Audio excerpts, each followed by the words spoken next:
Hey everyone, thank you for tuning into another episode of Burn the Talking Points podcast. I am Joe Francaviglia, your Deputy Executive Director here at the Maryland Democratic Party. And this is a really fun episode that we have. We are talking to folks that are in the weeds on both campaigns and digital communications. I know it's something that when we launched Burn the Talking Points, we were talking about like what's really going on in the world of democratic communications. How do we move forward? How do we make sure people hear our message? And the two people we have today are in the weeds talking about just that. In fact, one of them flew in from Massachusetts today to be on the show, and both are Maryland natives. We love to have Maryland folks who are involved in national stuff come back and share their perspective. So today we have Cara Koontz and Ethan Kelly. We're going to have them just give a little bit of their background because I could go and read the, worked for Kamala HQ, works for Crooked Media, works for the D-Trip, but it's more fun when they talk about their career highlights so I don't accidentally mention one that they're like, ooh, please don't mention that one. So before we jump into the questions, let's start there. Cara, can you just give us 30 seconds on kind of what you've done in both democratic politics and digital comms? Yeah, so I started my career on Capitol Hill, where I was a digital press aide basically for 4 to 5 years, and then I was ready to like leave the Hill. And so I went and I worked on campaigns, later transitioning to, as you mentioned, the D-Trip, which is the party committee tasked with electing Democrats to the U.S. House. And from there, I jumped into Crooked Media, where I'm now the director of campaigns at Vote Save America. My job is to take all the wonderful people that listen to our podcast and help convert them toward action, whether that's volunteering, donating, or just like straight up teaching people how, when, and where to vote. And what's the website for that? Oh, thank you for the plug. www.votesaveamerica.com. And we will put that in the show notes as well. Ethan? Awesome. Well, I'm Ethan. I have started my career in democratic politics back in 2020. I was an intern for Sarah Gideon's Senate campaign, did a lot of phone banking and calls. Did that as a high school senior. I'm now a senior in college, which is really awesome. Did fly in from Massachusetts this morning, pretty early into BWI. And then I did some work with Cara at the D-Trip, did TikTok stuff there, which was really exciting. The first time we really saw a wing of the Democratic Party really lean into an app that had previously been untouched even by the Biden campaign in 2020. The summer after that, I moved over to the First Lady's office, worked in her communications office as an intern there. And then this most recent cycle, I was helping run the Kamala HQ TikTok handle, which was really exciting. And honestly, learned so much from that experience. And I think a lot of Democrats did too, arguably. So yeah. That's all. I mean, let's first talk about Kamala HQ a little bit from folks on the outside. It blew up. Like it was really, really cool to see and to know that you were kind of on the back end of that, helping with that. Can you talk just quick high level overview of why the campaign decided to invest in TikTok in general? And like, and Cara, if you want to hop into, because I know you did a lot of that at the D-Trip, like was the investment worth it? What did you see on the back end and kind of what was the conversation behind the scenes before it really launched? I mean, Kamala HQ was the rebrand from Biden HQ. I think that needs to be said that this was a very strong team, I think, from the beginning when it was Biden HQ starting in 2023. I started working there in May based out of DC. It was through the DNC. And it was really interesting to see the way that we were navigating being the voice in a way of a principal candidate of someone like Joe Biden and then Kamala Harris. But we did really see a huge surge in enthusiasm and in excitement, which I think Democrats felt pretty nationally. I think the campaign really thought it was important to invest in TikTok. One, because I think they knew that the Trump campaign was going to do that. And it's really important that if there's somewhere, you need to compete there as well. But on the other hand, too, I think just because the campaign really did have a lot of young people on it, they really saw that this was going to be an investment where they knew they had talent that could execute it well. And I do think largely we did execute well across the board when it came down to really trying to scale the TikTok. We went from 250,000 followers. I think the day that I started, that was the benchmark we had hit, and we finished the campaign with nearly 6 million. So clearly a lot of engagement, a lot of excitement, and a lot of changes that happened in just 3 months from the election when the candidate switch happened. Largely, too, I think that it just makes sense to invest in an app where you have 170 million downloads in America, and you need to be there if other people are too. And Cara, I know as someone who advises candidates or has advised candidates a lot, part of what I think we saw and what Ethan was talking about on Kamala HQ is this idea that like Joe Biden was there. Yeah. And then when Kamala took over, it exploded because the brand and vibe matched better. I don't know if that's the right way to say it, but can you talk a little bit about like aligning candidates to just the different platforms and things that you've seen? And like, they should all be there, but try not to be fake, I guess. Yeah, it's funny. We exist in a fractured media environment. You have to be kind of everywhere all at once. What's that movie? Everything everywhere Yeah. all at Yep. once, right? Yep. Like, but I do think, and maybe this is a hot take, but not all candidates need to be on every single platform. If you are not comfortable on camera, if you're not comfortable direct to camera, it's okay to not exist on TikTok. Exist on other platforms where you will come across more authentic. Your reach will go farther. Your engagement will go farther. It's not for everyone. But to your point, Kamala HQ blew up because it was authentic to the candidate. It was authentic to the moment that we were in. It felt raw and unpolished in a way that was like really compelling for viewers, for me, as someone that's been in this for a while. And so I think it depends on the person that you're working for. It depends on the candidate. It's not cut out for everyone, and that's okay. It shouldn't be. But if your candidate is up for it, go at it.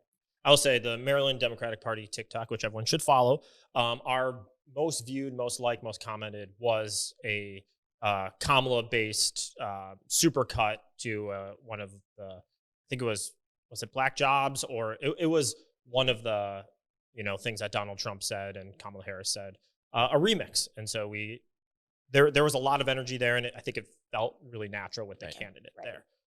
So let me pivot to kind of where the national conversation is, which is obviously we don't have the House, we don't have the Senate, we don't have the White House. And so the natural platforms for us to get attention aren't there. We don't have the bully pulpit in any of these places. And there's been a lot of studies. One of them from Media Matters came out recently around this idea of like right-wing influencers also have a much larger reach. They have a larger platform, whether it's on podcasts, whether it's just followings. So Democrats are starting to pivot and realizing like we need to up our game there. But can you talk a little bit about, as Democratic communications, like digital pros, what are you seeing in that space that you're seeing either encouragement from, or that you're like, hey, I want to just sound the alarm that we need to be talking more about this? I can start there. I think what we're seeing now is the Democratic Party is willing to go there in a way that we haven't previously. The harsh reality is that Republicans have been investing in this space for so long. They've been putting hard money into this for years and years and years, more than Democrats have. And, we're seeing this kind of timidness from Democrats disappear. I think there's two things when you're thinking about sort of investing in new media. It's one, this fear of not having the right messenger on a particular topic, this over vetting of potential influencers or creators to talk about your message. That started to go away a little bit. You're pulling back from that fear a little bit. And then just like letting go and letting God, like letting these people kind of get after it. But I'm curious, like what you would say there too. I mean, I think a lot of it has to do with the fact that Democrats are often too message tested. I think 100%. we see that on the presidential level, but also everything really does trickle down. And so I think Democrats never really saw these like new media spaces as a means to advance their message, but rather as a risk and a liability for their candidates later down the line. I mean, Joe Rogan having a 3-hour podcast with now the president of the United States, I do think that can be seen as authentic by a lot of people. And even though, Democrats, I think, did a great job at trying to keep their message really coherent throughout the 2024 election, in some ways that also turns off voters, and new media is a way to break through. So we are seeing, Democrats start to do that, getting onto podcasts, getting into spaces, starting their own podcast, right? Which some people probably feel a little bit mixed about, but it's definitely a new way to try to reach voters. And in a way, since we don't have really we don't have either chamber, the presidency, it's important that you are trying to do what you can to expand, even if it's untraditional. Yeah. I'm going to say something that, hey, maybe we'll cut if we realize I'm wrong, or I'm like, oh, I should not have said that. One of the things I will say that frustrates me with Democratic content creators, some of them are pay to play. And I think that is not, maybe that is what exists on the right also. I don't know the right's payment structures, but there does seem to be a few specific accounts that are quite large that, for a couple $100, couple $1,000, whatever it is, will amplify your message without any sort of like, what else can I be doing for the movement and pushing things forward? It seems to be a money-making scheme. And I'm a little worried that we're in the infancy of building the Democratic ecosystem, and it's going to get walled off into a for-payment platform. Maybe I'm wrong, and maybe, we cut this, but either of you have thoughts on like the potential risk of this being a walled off, the biggest creators, obviously people should get paid for their work. I'm not saying that, but there does seem to be I'm only going to advance the Democratic cause if I'm getting paid to do it, which I think is a problem that the right does not have. I mean, I think that that's definitely going to be something that we have to look at on building a scale, especially ahead of 2028. You can't fill the party with people who are only going to say what you want them to say if you're paying them to do it.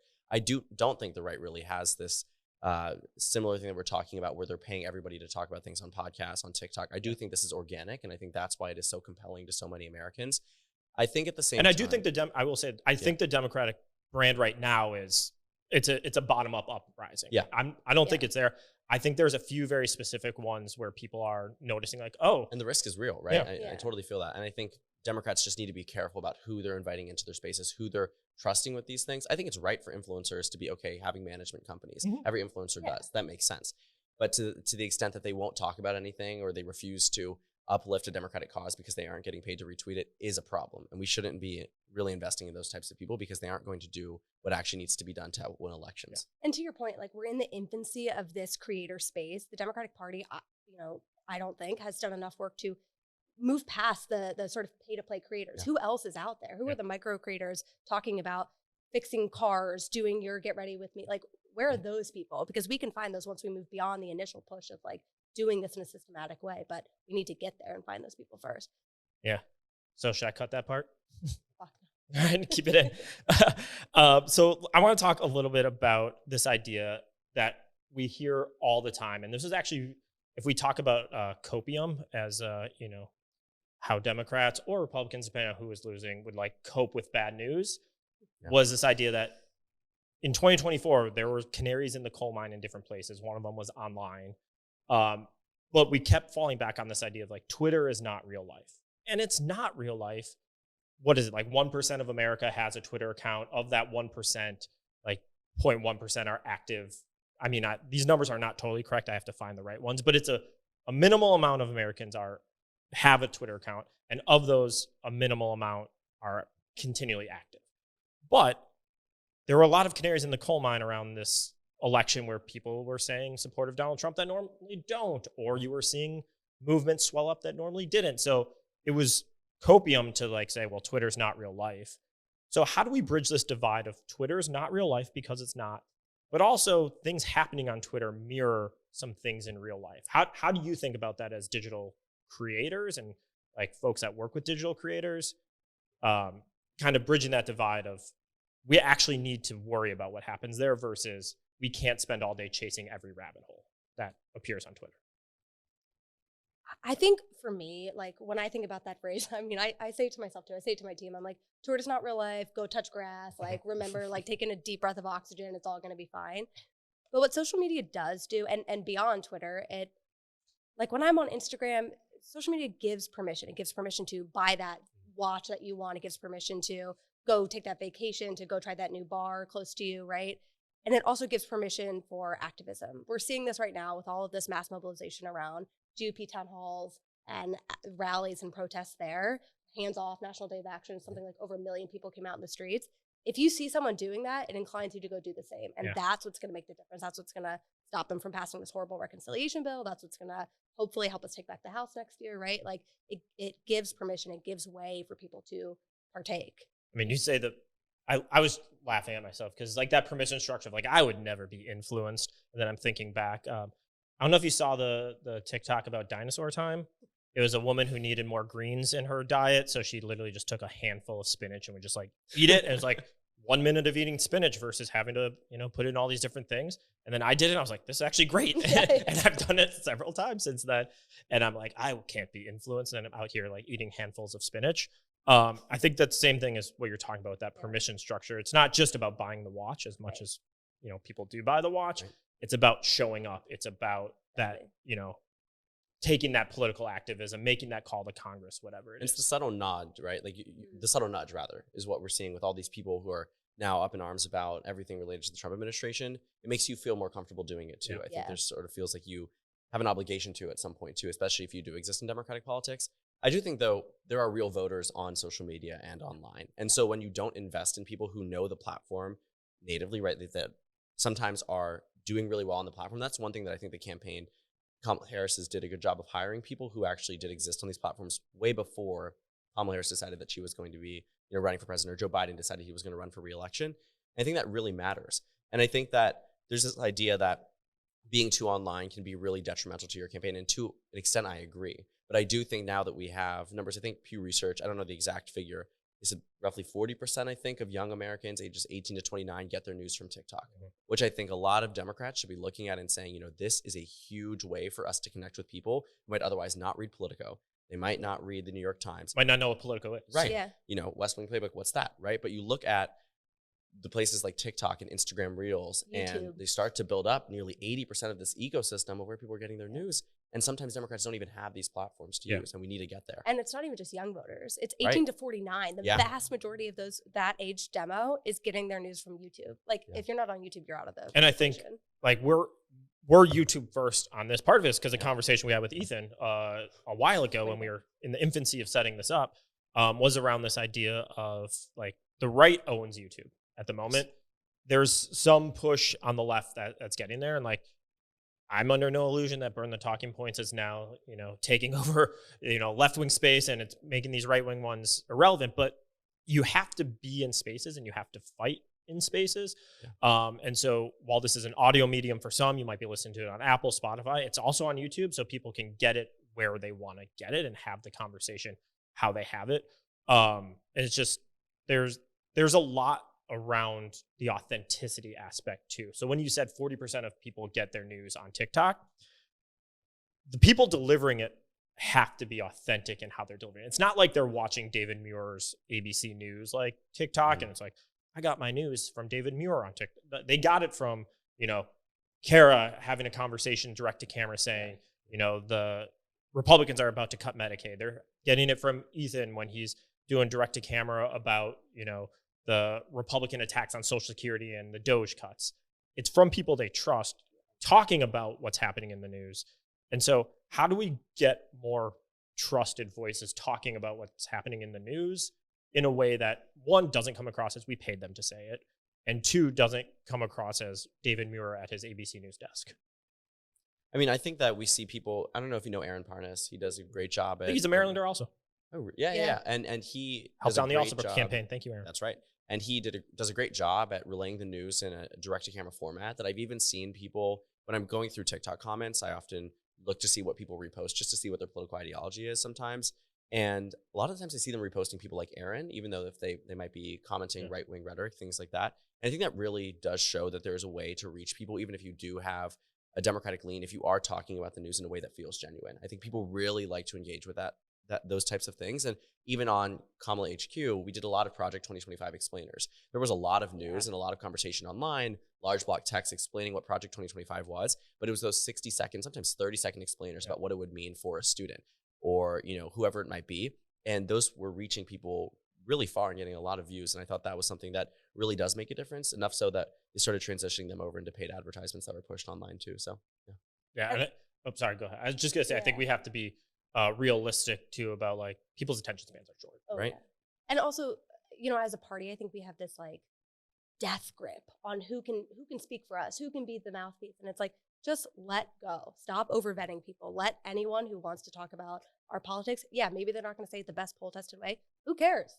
They're talking about it. That's what matters. Like, just let go of the image of what a surrogate for the Democratic Party needs to look like, because it's not true anymore. And who we lift up then also, like, exactly, without doing 17 rounds of background vetting on this person. Like, everyone file your taxes, but, like, if they didn't file their taxes 10 years ago, like, that doesn't mean they can't then speak on an issue that is important to them, right?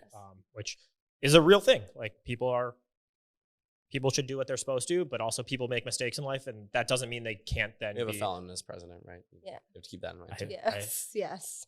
Yeah, that's a very. They don't follow the rules. Like, they don't care. Why should we? And in some ways, that's why they win. Right? Yeah, exactly. So let me ask a little bit about current Democratic communications. From your seat where you're watching, like, who's doing things right now that you're like, I really like that, or they're creative, they're doing something new, they're doing something fun, they're getting some attention. Who's on digital platforms in a way that you guys like right now? I think Cory Booker just launched his official TikTok page when he was doing his very long filibuster. Shout out to Cory Booker. I thought that was awesome. I think when I saw the page launch, it was just constant live streaming, right? There wasn't really much. They were clipping a few clips. I think they had maybe 12 throughout the entirety of doing it, but he had gained hundreds of thousands of followers practically overnight. I mean, within the span of 24 hours. That's awesome. I think that really was showing that there is a base on places like TikTok, and it's coming organically. It's just something that he's doing, and rarely would you ever see a senator's speech ever bring this type of attention to someone. And granted, it was the filibuster the longest ever, but at the same time, I think it really showed that Roy Booker knew what he was doing. He hired the right people because they knew what they were doing, and now it's paying off. And I really think that's 175 million likes at some point. Right, on the TikTok live stream, which is unheard of. Yeah. I mean, it's really incomprehensible. Yeah, I would say Booker. I would say AOC is someone I've always appreciated on social media.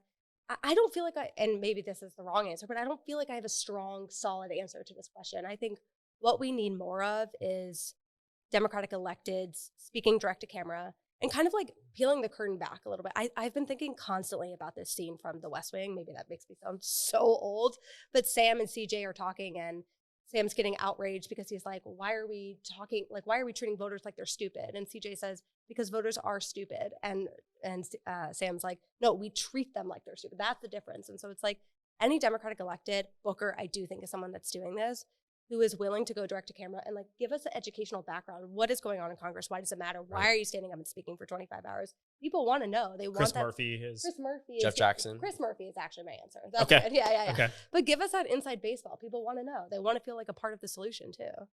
You said Jeff Jackson. I think Jeff Jackson did a great job when he was in the House. I don't think he does these direct-to-camera videos as much as Attorney General, but I mean, he has millions of followers on TikTok, and people really trusted him, I think, throughout nearly the entire time he was in the House, and I think that's commendable. It's very hard for people who are elected officials to gain the trust, even of people in their district or outside their district, and I think he did a great job of doing that. Yeah. I mean, for people who don't know, he literally would sit at his kitchen table, very good lighting, by the way, would sit at his kitchen table and just give these dry, direct-to-camera explainers that were several minutes, sometimes 5, 10, maybe 15. I can't remember his longest one, but they were long explainers about what was happening in Congress and why it mattered to people, and just in a very nonchalant way. And that kind of became his brand. And I think people are looking for that, right? I don't think they wanted to see Jeff Jackson do a TikTok dance to appeal to young people. Right. And I think that's the biggest misconception, is that on Kamala HQ, we never had Kamala Harris she never once directly addressed her TikTok page or addressed, what the trends were around, Brat and the coconut theme. All of these things were never directly addressed by the candidate because it's cringy. And I think a lot of people on the campaign did too. And I think Democrats need to realize that you can come across as genuine just by being yourself and talking to people and reaching them where they are. Because you can try these things on a bunch of different platforms, but a lot of people don't like to engage with things on Instagram or Facebook. You need to be everywhere, I think, honestly. So I want to talk a little bit about local elections, because we talk a lot about federal, but the folks listening to this probably can have the most direct tomorrow impact on local elections. In fact, in Maryland, we have municipal elections coming up in Annapolis and Frederick. Republicans taking on Democrats in Westminster, in Sykesville, a lot of different areas, and there's tons of county council races coming up as well. So what does digital communications look like for a local candidate as opposed to Cory Booker, who can hold the floor for 25 hours for a filibuster? Does it look different, or is it just the same at a smaller scale? I can go. You want me to go first? No, you got it. I think it looks a lot smaller, a lot scrappier, a lot faster. I think as much as possible, it should be candidate driven. People crave like behind the scenes type content and footage. If you can have your candidate direct to camera at a local farmer's market while they're campaigning, putting up signs in their neighborhood, like that's really it, right? And like one post a day is enough to sustain and grow your audience. I agree. I mean, I think a lot of it you can learn from the national level, that no matter what, you need to be genuine. And I think people can really see through things, especially on a local level. If you're bringing in an outside group, like a lot of Democrats have been talking a lot about the consultant class, and they talk about bringing in people who don't know a district, or they don't know a state legislative race. They don't know a state, and they might be giving direction on how people can do digital. You need people from the area, and you need the candidate to be driving the message. Otherwise, especially on a local level, it's going to seem so disingenuous, and people are going to be even more turned off. But they should still be on X, Twitter, Facebook, Instagram, TikTok, or is it, I think there's still voters everywhere, right? You have to compete everywhere. I don't think it needs the type of investment that a national campaign needs on places like this, but I certainly think you are reaching some people. And in these really close races, we've seen some races during the first Trump admin and this, when it comes down to special elections and regularly scheduled off-cycle elections, margins matter, turnout matters, and just getting 1 to 10, 20 more voters can make a difference in an election. I also think it depends on audience, right? What's the largest demo in your given legislative district, et cetera? Is it 50 plus? Okay, go on Instagram, go on Facebook, right? Like if you don't have the capacity to do all, look at your demos, look at your target universe, and sort of contour your platform strategy from there. That gets into generational divide a little bit. And I want to ask about generation, I'm doing all the alpha, now it's generation Z. So generation alpha, I think is like my daughter's. Generation Z is Me. how old is Ethan? Yeah. And then then millennials, and then Generation X. All right. Whatever it might be. Shows how much I know what the cutoffs here are. But we saw Generation Z go for Trump at higher rates than millennials did, especially when the ages are aligned there. What do you think is driving younger people to see right-wing candidates as more favorable? And is it because these online spaces where they're more native are infected with just right-wing propaganda? I mean, I think about the people that I grew up watching on YouTube, people that I knew to be celebrities in a digital space, people like Logan Paul and Jake Paul, people that never spoke about politics because they knew it would be detrimental to their YouTube careers or their Twitch live streaming careers. But then in the 2024 election, this sort of became this direct benefit financially and politically to support Donald Trump. I mean, Donald Trump brought people like Bryce Hall onto stage in Las Vegas, Nevada, right? And that might not matter to most people, but to somebody like me who grew up watching him online and seeing the progression go from when I was 13, still knowing his name very much at 21, it matters when people like him are speaking out for the first time ever. And it seems like there is this true, genuine shift amongst young people in favor of Trump. And I think a lot of people follow suit. And because Republicans have been investing so long into these spaces, Democrats are just playing catch up. It isn't just that if Kamala Harris went on Joe Rogan, she would have won the election. There's 100 different situations where I think we could have flipped what happened, and maybe something would have changed electorally.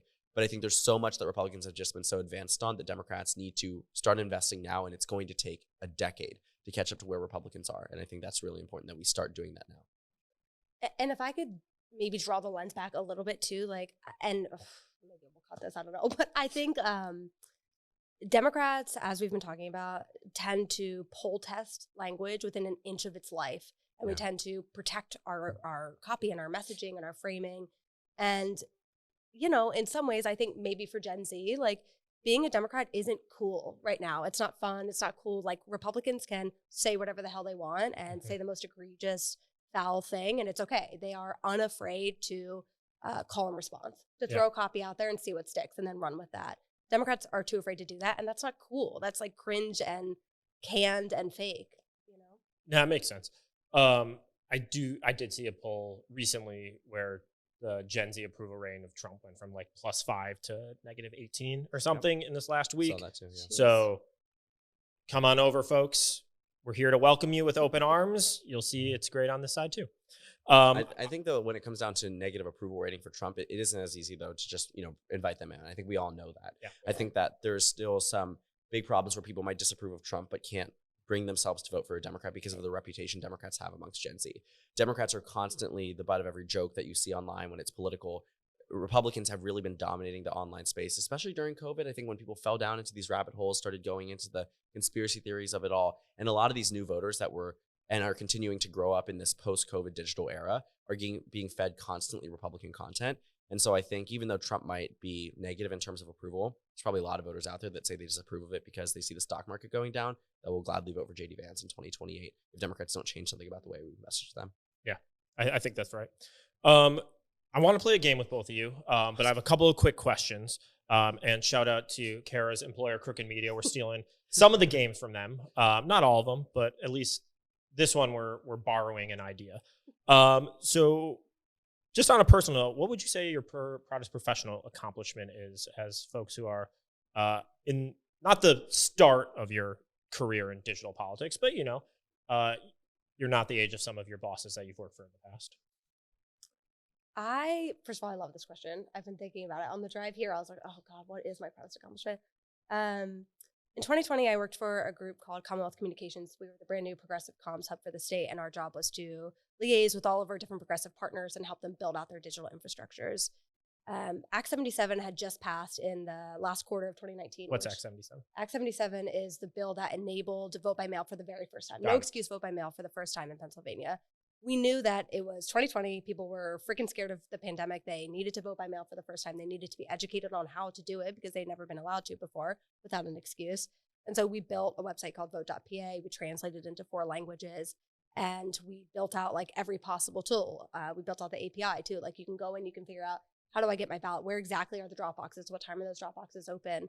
It required such a tremendous amount of work from this guy I worked with, Andrew, but it turned out 250,000 people to the site, and it teaches them how to cast their ballots by mail for the first time. And I'm really proud of that. Awesome. Ethan? Yeah, it's funny you mentioned bosses. Kara was my boss in 22 when we worked together at the D Trip. So that was awesome. You're a great boss, by the way. Thanks. My proudest, I think, professional moment, it has just been this culmination. I have a YouTube channel, Let's Talk Elections. It's been something. Put that in the show notes. It's been something that I've been doing since the summer of 8th grade, going into high school and now still college. And I've been doing it for a very, very long time. But it's also given me the opportunity to do some really cool things. I've gotten to interview Josh Shapiro, Kate Brown, some very big names, and gotten to meet a lot of really cool people. And maybe we can get Wes Moore on there. Right. And you know, I've built up a following of probably, I think, 200,000 subscribers now on YouTube, which is really awesome for the platform. I do a lot of political analysis, and I think that's just something that I've really liked to do. I think I'm at 2,700 videos now to date. Wow. And so big passion project of mine. I still do it. I posted something 2 days ago. So definitely been something that's been in my brain as something that I'm proud to continue to have done. It's the reason we hired you at the D Trip because we saw him. We're like, oh, wow, this guy knows what he's doing. That's awesome. For some of our younger listeners, and actually I got an email recently from one who worked on the coordinated campaign and said, oh, a couple of us listen to every episode and we love it. So first of all, thank you. Second is, what advice do you have for folks who are in the infancy of their career, who are still like, the intern phase, first job, second job, and really want to be like big time players in democratic communications and democratic politics? I think people need to take risks with what they do and how they pitch people that they work for to do different types of content. I imagine it was very difficult on the back end getting things like Biden HQ launched, especially considering that President Biden was the face of this Democratic opposition to TikTok as an app itself being, in the United States without being sold. I think that being in a space and trying to build out a name for yourself by doing things for the candidate that you're working for, or the party that you're working for, the organization you're working for, and building out a new brand identity is something that can be really helpful, especially in this day and age. I'm sure you see the huge, wide array of new Democratic electeds that are now tweeting curse words for the first time ever on their account, right? D-Trip. But right, and you know what? I think the D Trip lands really well with a lot of people in a way that, the engagement wasn't doing so good maybe 4 years ago, but now is doing really good, and that had to have started somewhere. And I'm sure the person now, you see a lot of people saying, who's running this account? Who's behind it? Their LinkedIns are getting re-upped, right? People are reaching out to them, trying to pull them to different organizations because they see people doing something successful on behalf of an organization they never thought could be doing things in such a way that they find to be so genuine and so, in a way caring for what the average person wants to hear.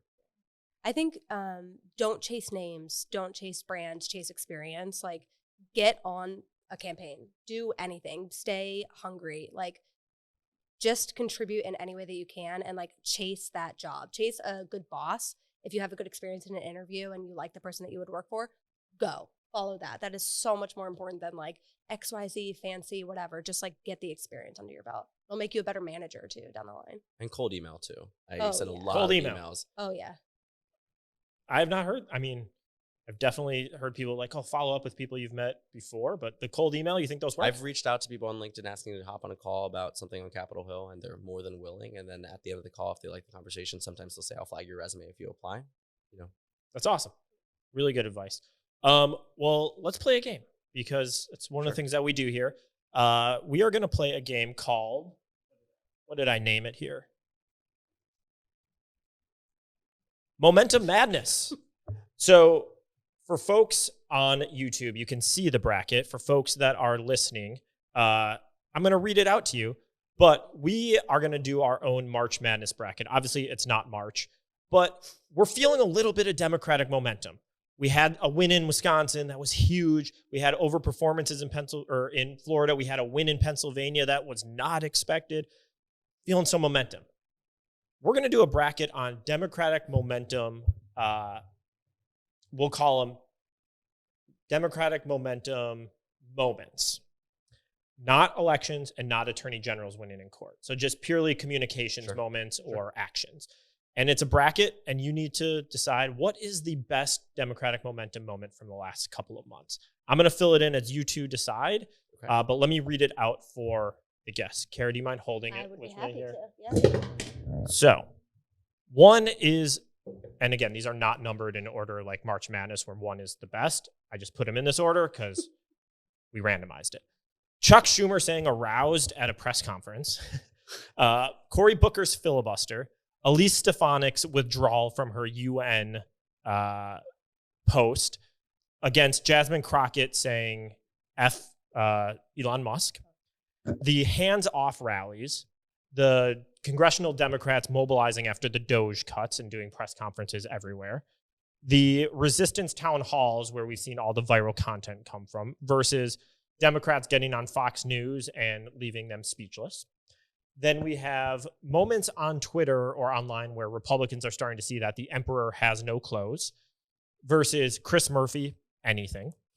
We have the rise of alt-right the rise of alt media in general. So whether it be new podcast channels, new social content, new creators, we've seen, I think for the first time last month, the left had the #1 downloads on certain things versus the Dem Senate caucus social media, which we were going to use specifically one where 20-some put out the same video, which I actually loved, but got a lot of hate.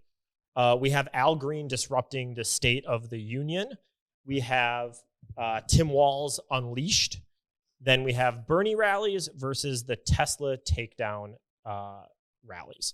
So I'm going to go quick. You have snap decisions. You two get to decide together. I will take it back from you, Cara, so you can concentrate. So Chuck Schumer saying aroused versus Cory Booker's filibuster. What do you want to go with? Cory Booker. Absolutely. Is that even a competition? Not at all. Yeah. Okay. Chuck Schumer doesn't belong on the chart. We have Elise Stefanik's withdrawal from the UN versus Jasmine Crockett's takedown of It's tough. Elise Stefanik was so satisfying, Yes, but it was. Jasmine Crockett. Yeah, I'll go with Crockett. I agree. It was really satisfying, but And did she even withdraw, or was she just like demoted? You know what I mean? I think Trump withdrew. Yeah, on her exactly. behalf. Which is even more satisfying. but she said she was so happy and proud about it. Yeah, sure. Then the hands-off rallies versus the Doge mobilization. I think the hands-off rallies for me show a bit more of a grassroots mobilization. Yeah. Okay. And then we have resist town halls versus Fox News takedowns. I like the idea of the town halls, right? Me too. Me too. Okay. Okay, go so with that, town yeah. halls. You guys are going faster than my hand can keep up with. Moments where Republicans are realizing the emperor has no clothes versus Chris Murphy, anything. I think. Emperor has no clothes. Really? I mean, I love Chris Murphy, but there's something satisfying about like this thing that you've supported is like such an empty shell. I'm going to write it because you guys are the guests. What do you think? But I mean, I agree, actually. I do think there is something to be said about people online sort of awakening to realizing that this was, in fact, just a ploy for the election and answer an ambiguous one about what he would do for the economy. Chris Murphy's awesome, but I think I have to go with the Emperor Has No Clothes. I'm going to do that. I had Chris Murphy as like my #1 in my bracket. So it's like a 1 versus 16 right there. So the Emperor Has No Clothes as the UMBC of this. I was going to say, literally. Yeah. So the next one is the rise of alternative media versus the Dem caucus social media accounts. I don't love the Dem caucus social media accounts. I think rise of alt media is pretty substantial. That's what I think too. Yeah. All right. And it's what we've been talking about, right? Yeah. Where we need to go. So that's what bad. Al Green at the State of the Union versus Tim Walz unleashed. Tim Walz has always been unleashed. I would go Al Green. I think I disagree. I don't know. Really? Well, Okay, my thing is, Al Green, right, I think did what a lot of Democrats wanted to see finally, right, stepping up to him. But Tim Walz, I think, is like exploring this new space of like win everywhere. He was just in West Virginia doing all these things. But you're right, he has always been unleashed. I can go with Al Green. I think it was a good moment. Green? Yeah. Okay. Well, guess we're not getting Tim Walz on the podcast. Sorry, Tim. Next one is Bernie rallies versus Tesla takedown rallies. What do you think? I always think that it's good for Democrats, if they want to show their vision for the party, that they need to rally public support for it. So for me, I say Bernie rallies over the Tesla takedowns. I love watching those Bernie rallies. That's where I was. Bernie and AOC, yeah. So now we have Cory Booker versus Jasmine Crockett. Oh. Shouldn't have to do this to Booker us. filibuster versus Crockett takedown of Musk. So it's specific moments, at least. It's not them versus each other. It's Cory Booker's filibuster as a moment. versus Jasmine Crockett's. I think I'm leaning towards Booker. I think right? I am too, yeah. Booker. Okay. So now we have the hands-off rallies versus the town halls. Same energy kind of in both. There's something a little more like mean about the empty chair town halls, which I enjoy. I think there's that idea if Republicans won't show up that we will. Yeah. I think rallies are awesome, but I think when it comes down to from a comm standpoint, this is a Yeah. better messaging point. The hacks in us would say the empty chair town halls, but maybe the idealists in us would say the rallies.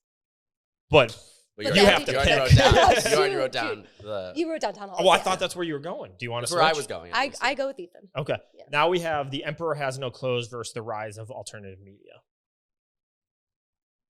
I kind of like alt media more. Alt media. All right. Now we have Al Green versus Bernie rallies. Bernie for me. Yeah. Bernie. Got it. Now we have Cory Booker's filibuster versus empty chair town halls. And this is momentum madness. So this is which moment is giving the party the momentum.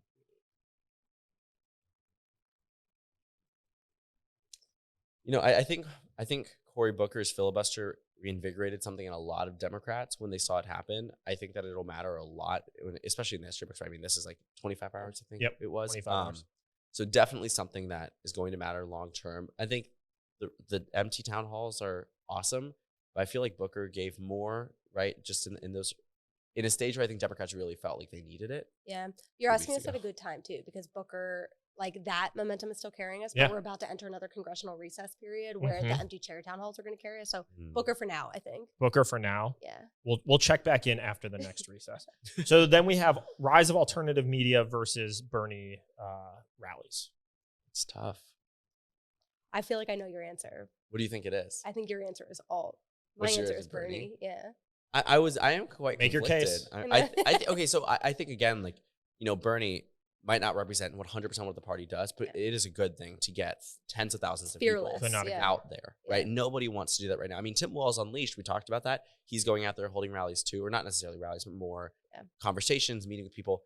I think the rise of alt media is really important, but I can actually agree that I think, you know, what Bernie is doing for the party is giving at least a huge percentage of it something to look forward to and excited for, and a vision that extends beyond what has been the past, I think, maybe 10 years of Democratic messaging against Trump. So what am I writing down here? I would say Bernie. Okay. Bernie Yeah. for me. I'm surprised that's where you went. Bernie versus Booker. It's moments, though. It's not Stuck in people. the Senate. I know. Bernie Yeah, rallies always. versus Cory Booker's filibuster. We have to take back the House, but the Senate is where we came down to here. Yeah. Oh boy. I'm honest. You had some interesting upsets in the first round. So this Certainly. championship is to... And I don't know if everyone who's listening is going to agree. I doubt I know. it. Yeah. We do want to hear what you have to say, especially if you Yeah. disagree vehemently, as I do on a few of these, what you would come up with for your championship moment. But we have Cory Booker's filibuster versus Bernie's rallies across the I feel like country. this is like movement versus moment, right? Yeah, and so from like a yeah. comms perspective, it's really difficult for me to try to compare the two. I don't know. It's What are your also- This is thoughts? why this game is fun. I know, right? Yeah. It's like both are such compelling examples of Democrats like doing something Mhm. right now, trying, throwing spaghetti at the wall, seeing what sticks. It's hard for. I think I say Bernie. We have a Bernie. Ethan? I'm thinking. Again, I think Cory Booker really reinvigorated the party, but I think Bernie's been doing a lot of stops. He's been doing a lot of things that I think, even if you don't agree with him, if you come from the more centrist wing of the Democratic Party, I doubt many people were, you know, would be super pleased to see, or not necessarily super pleased to see Bernie beat Booker in this instance, but I think I think that Bernie is doing a lot in terms of projecting his vision for the party. And I think a lot of Democrats really need to And giving combat it. people a place to show up. Right. Yes. I mean, that's what's important. I think it'd be really cool to start seeing more of that from more senators. And so that's why I also would agree that I think Bernie sort of wins this one out, and that I think Cory Booker really did a great job at bringing us to a point where we feel excited about the things that people are doing on Capitol Hill. I think Bernie made us excited about what a movement could do outside of the Capitol country. Hill. Exactly. So here is the final one that I'm sure you can see quite easily on YouTube. We'll take a picture and probably post it somewhere as well. But the winner is Bernie rallies across the country. Obviously, he's had special guests, including AOC there. But that is the Momentum Madness bracket. You guys have any massive regrets? I think the only thing is that as really partisan Dem, I think the Elise Stefanik withdrawal probably feels the best. Oh, that felt my so God, good. it felt so good. That felt so good. Ugh. Seeing that was just. Yeah, you're Yeah, afraid to lose to exactly. Trump plus 21 seats. So That's the Yes. that D was- trip has to invest everywhere. Way more red to blue seats, Yes. Oh, yeah. Well, look forward to those red to blue fights. I know a couple of lists have come out recently. Feels like Dems are gaining the momentum here. We have some budget fights coming up. There's a lot to go. At the end of the day, we need to use every platform, every megaphone, everything we can find because we don't have the levers of government, but we do need to fight tooth and nail. And as Sarah Elfreth said when she was on, or Congresswoman Elfreth said when she was on the show, we just need three. We need 3 Republicans in the House to say this isn't okay. There's a lot more than 3 Republicans who are in districts that are way more at risk than those Florida districts. So hopefully we see some folks grow a spine. I'm guessing we don't because Trump can bend them to their will. And they are all known to fold and capitulate to whatever leadership tells them, but we can all hope. And so Dems, keep communicating in every way you can. Let the stakes be known. But 1% swing the map from 2024. We win the House. Exactly. That's it. So Ethan, Cara, thank you for joining. We'll make sure we Thank link your things in the show notes so people can find you elsewhere. But really appreciate you joining the show because these are the conversations we need to be having on Burn the Talking Points. So thank you so much for being here. Thanks, everyone, for tuning into this episode of Burn the Talking Points. We're really lucky to have so much political talent here in Maryland that's willing to share their perspectives and insights. We have an ask for you, though. Please hit that subscribe button, whether you're on Apple Podcasts, Spotify, YouTube, iHeartRadio, no matter where you are, hit that subscribe button. It helps us out and it helps notify you when our next episodes are live. Really appreciate it. Looking forward to some great episodes in the future. Folks, subscribe. Talk to you soon.